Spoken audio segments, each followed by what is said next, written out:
Hello everyone, एक बार फिर से आप सभी का स्वागत है मेरे इस यूट्यूब चैनल में। आज मैं आप सभी के लिए बहुत इंपॉर्टेंट वीडियो लेकर के आया हूँ। ये वीडियो है थॉमस हार्डी के बारे में। इसमें आपको 15 वेरी इंपॉर्टेंट MCQs मिलेंगे, अर्थात very important multiple choice questions मिलेंगे थॉमस हार्डी के बारे में। तो यदि आप थॉमस हार्डी की तैयारी कर रहे हैं या किसी ऐसे एग्जाम की तैयारी कर रहे हैं जिसमें थॉमस हार्डी आते हैं, तो ये वीडियो आपके लिए है। वीडियो पूरा देखिएगा, स्किप मत करिएगा।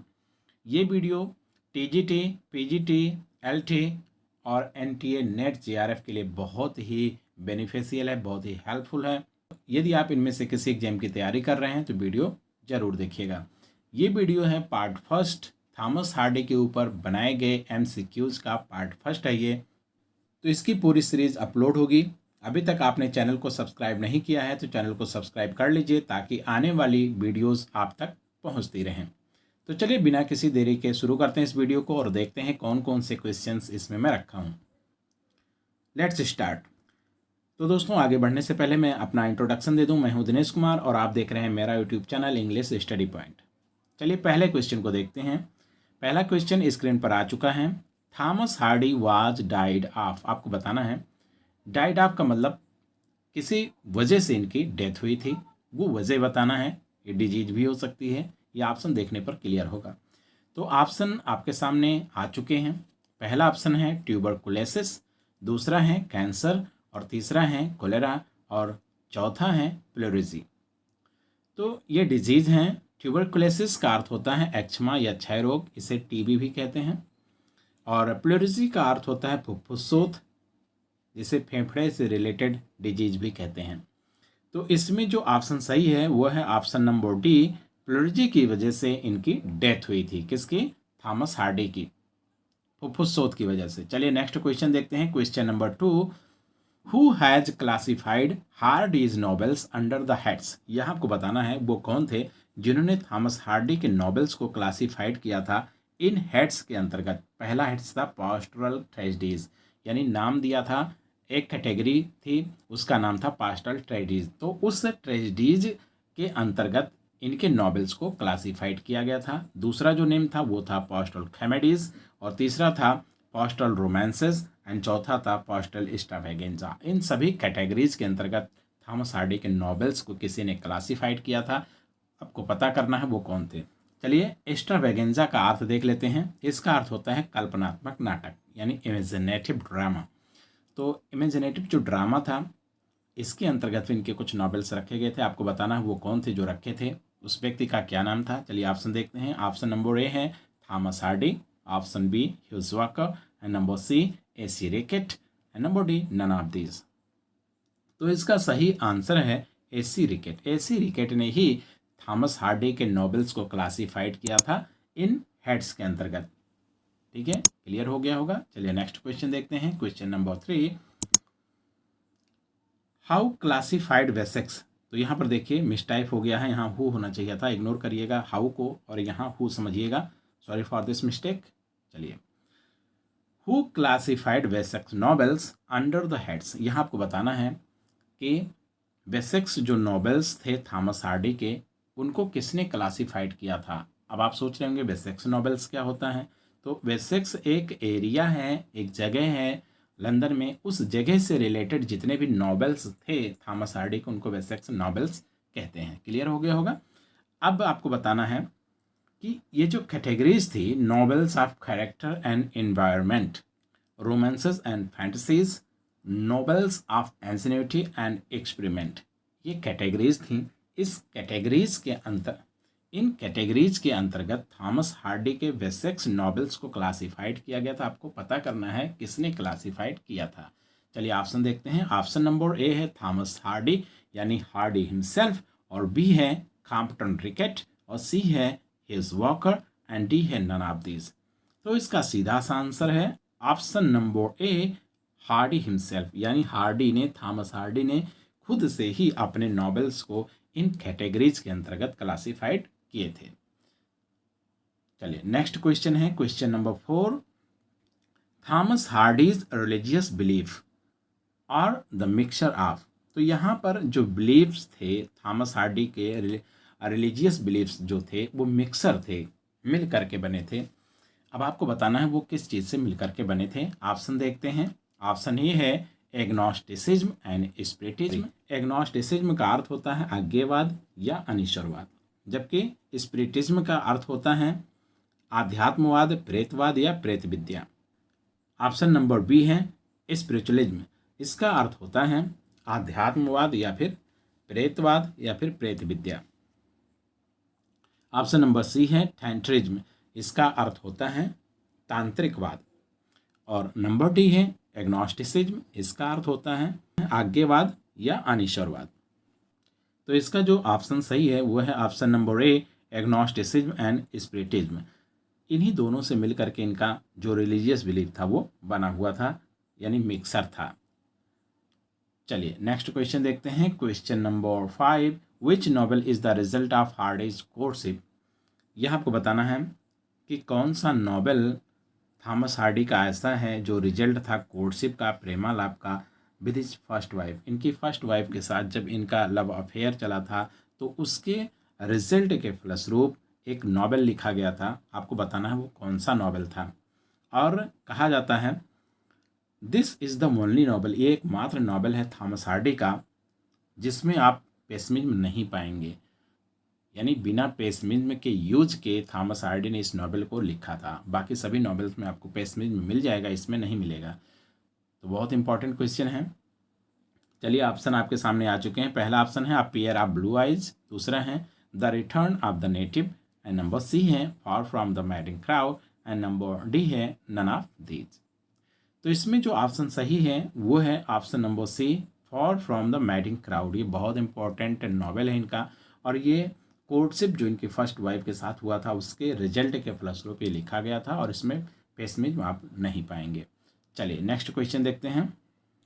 Question number 5। क्वेश्चन नंबर 5 के पहले एक सजेशन है। अब आप सोच रहे होंगे कि मैं एडवर्टिजमेंट कर रहा हूँ। नहीं, एडवर्टिजमेंट नहीं है, ये ज़रूरी है क्योंकि आप ऐसे ही वीडियोज़ को खोज रहे होते हैं, ऐसे ही नॉलेज को खोज रहे होते हैं, तो वो मैं आपको देना चाहता हूँ बस। तो यदि आप जैसे इस वीडियो को देख रहे हैं ऐसे ही ढेर सारी वीडियोज़ को देखना चाहते हैं तो ऑलरेडी अपलोडेड है मेरे यूट्यूब चैनल पर।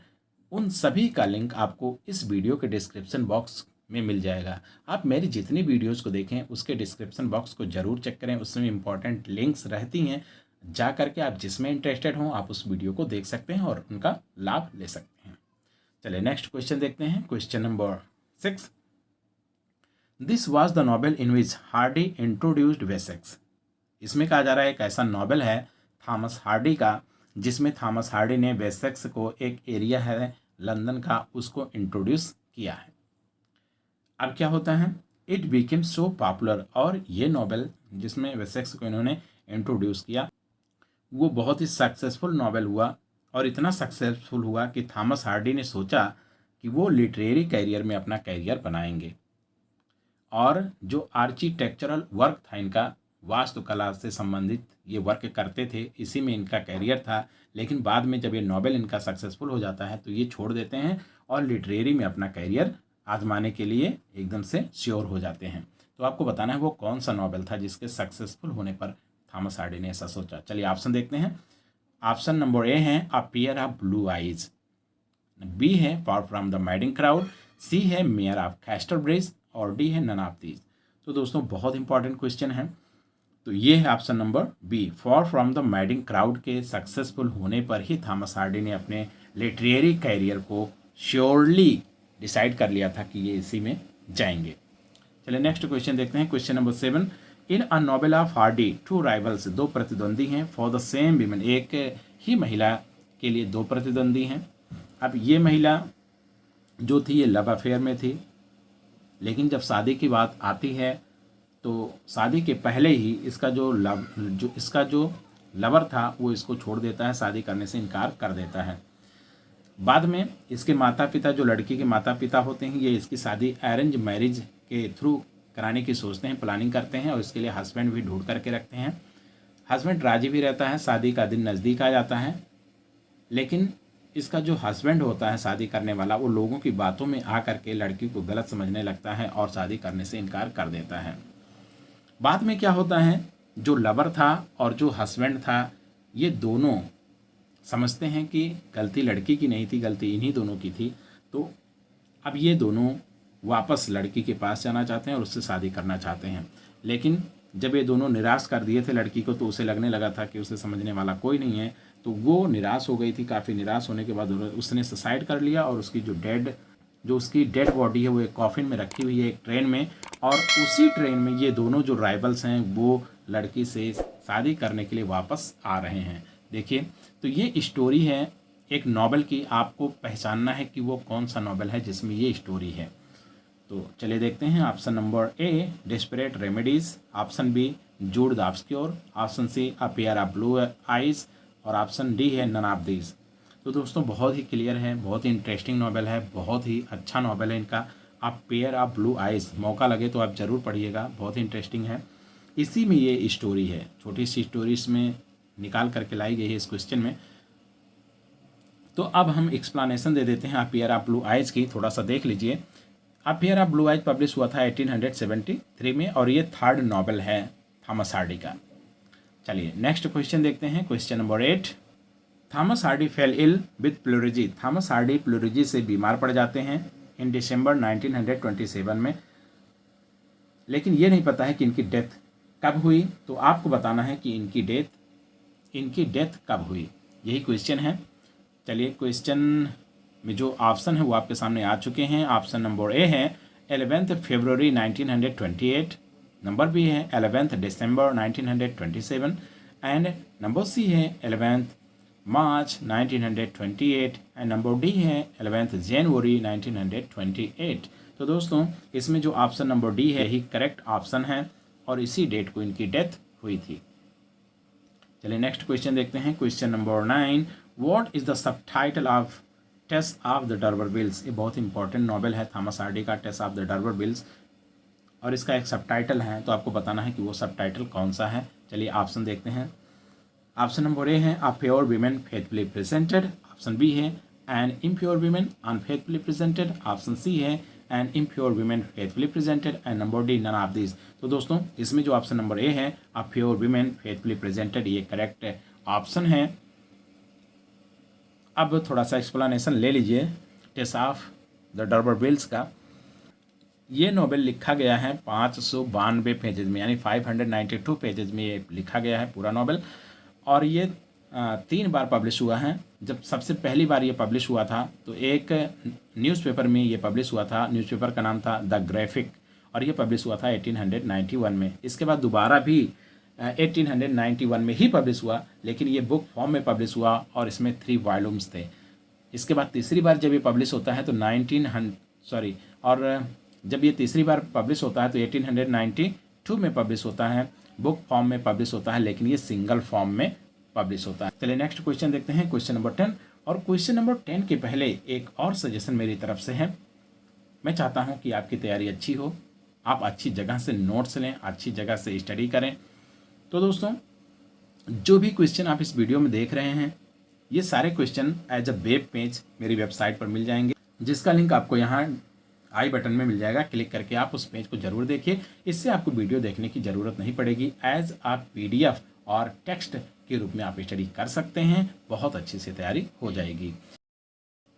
चलिए नेक्स्ट क्वेश्चन देखते हैं। Question number 10, desperate remedies was the result of inspiration from. ये एक नॉवेल है डिस्परेट रेमेडीज, और ये इंस्पायरेशन से लिखा गया था। एक नॉवलिस्ट थे जिन्होंने इंस्पायर किया था थॉमस हार्डी को इसको लिखने के लिए।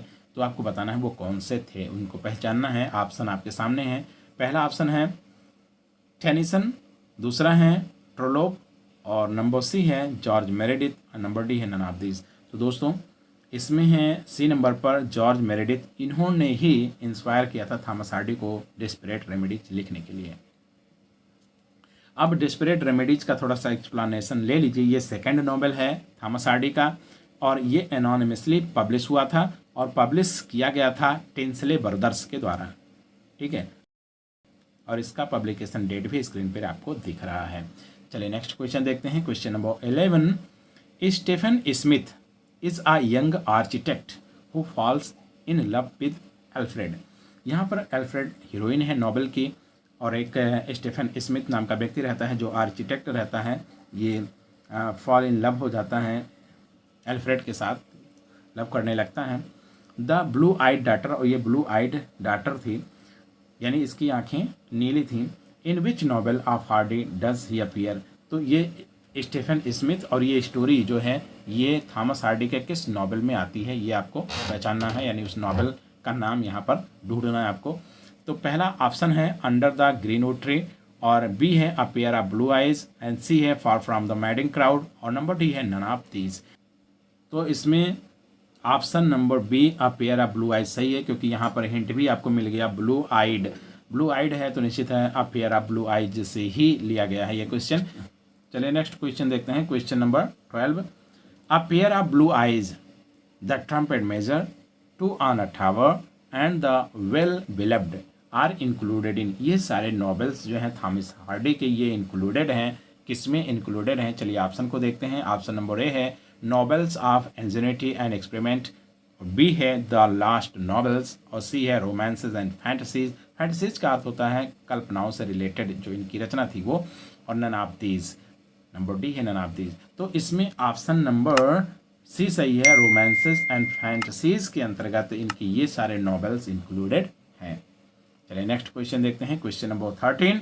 इन the novel the Mayor of Casterbridge, बहुत इंपॉर्टेंट नॉवेल है the Mayor of Casterbridge, there is the head racer, यहाँ पर हेड रेसर है जो कि घसियारा है, घास काटने वाला, who sales his wife Susan, इसकी वाइफ रहती है सूसन, जिसको वो बेच देता है न्यूसन के हाथों, और ये बेचता है 5 गिनीज में, और वेडन पेरियस में एक मेला लगता है उसी में ये सेल कर देता है अपनी वाइफ को। बाद में ये जो है ये मेयर बन जाता है, तो पहचानना है आपको वो कौन है जो मेयर बनता है। चलिए ऑप्शन देखते हैं। ऑप्शन में पहला ऑप्शन है डोनाल्ड फार्फ्रे, और नंबर बी है Michael Henchard, and number C है Gabriel Oak, and number D है जूड। तो इसमें दोस्तों जो माइकल हेंचार्ड है, ऑप्शन नंबर बी ये सही है, माइकल हेंचार्ड, और यही जाकर के मेयर बन जाता है। तो उम्मीद करता हूँ वीडियो अच्छी लग रही होगी। वीडियो अच्छी लग रही है तो वीडियो को लाइक कर दीजिए और दोस्तों में ज़रूर शेयर करिए। चलिए नेक्स्ट क्वेश्चन देखते हैं, question number 14। In the Mayor of Casterbridge Lucetta Templeman, जो मेयर ऑफ कैस्टरब्रिज नॉवेल है थॉमस हार्डी का, उसमें एक हीरोइन है लुसेटा, वो हेंचार्ड से शादी करना चाहती थी, लेकिन बाद में उसके राइवल से उसकी शादी हो जाती, यानी हेंचार्ड के प्रतिद्वंदी से उसकी शादी हो जाती है। अब आपको बताना है हु इज हिज राइवल, उसका राइवल कौन है, लव एंड बिजनेस, यानी उसके प्रेम में और बिजनेस में उसका प्रतिद्वंदी कौन है। तो ऑप्शन आपके सामने हैं, डोनाल्ड फार्फ्रे नंबर ए जो ऑप्शन है डोनाल्ड फार्फ्रे, और नंबर बी है Jude, number C Oak, and number D none of this. तो इसमें जो ऑप्शन नंबर ए है डोनाल्ड फार्फ्रे, वही उसका जो है वो राइवल है। तो चलिए नेक्स्ट क्वेश्चन देखते हैं, क्वेश्चन नंबर 15। ये इस वीडियो का लास्ट क्वेश्चन है। आपको लग रहा है कि मैं आपके लिए हेल्पफुल वीडियोस बना पाता हूँ? चैनल को सब्सक्राइब करके बेल आइकन प्रेस करके ऑल नोटिफिकेशन जरूर ऑन कर लीजिए, ताकि आने वाली वीडियोस आप तक पहुँचती रहें। चलिए 15 नंबर को देखते हैं। आफ्टर द डेथ ऑफ लुसेटा, यानी जब लुसेटा की डेथ हो जाती है तो फार्फ्रे मैरिज, यानी फार्फ्रे किससे शादी कर लेता है, तो फार्फ्रे शादी कर लेता है। ऑप्शन को देखते हैं, A Sue, B Tess, C Elizabeth Jane, and D Bathsheba. तो इसमें जो ऑप्शन सही है वो option number C, Elizabeth Jane से शादी कर लेता है फार्फ्रे। तो इस तरह से ये 15 क्वेश्चन मैं आपको डिलीवर कर चुका हूँ। वीडियो अच्छी लगी हो तो वीडियो को लाइक करने के साथ साथ शेयर भी करिए। और हाँ, लास्ट में यदि आप मुझे अन्य सभी प्लेटफॉर्म पर पाना चाहते हैं, मुझसे कनेक्टेड रहना चाहते हैं, तो सारे प्लेटफॉर्म पर मैं अब मौजूद हूँ, अवेलेबल हूँ। वहाँ पर इंग्लिश स्टडी पॉइंट नेम से सर्च करेंगे, मैं मिल जाऊँगा, और आप वहाँ लाइक और फॉलो कर सकते हैं। तो दोस्तों इस वीडियो में इतना ही, मिलते हैं नेक्स्ट वीडियो में नई जोश नई ऊर्जा के साथ। तब तक के लिए बाय बाय।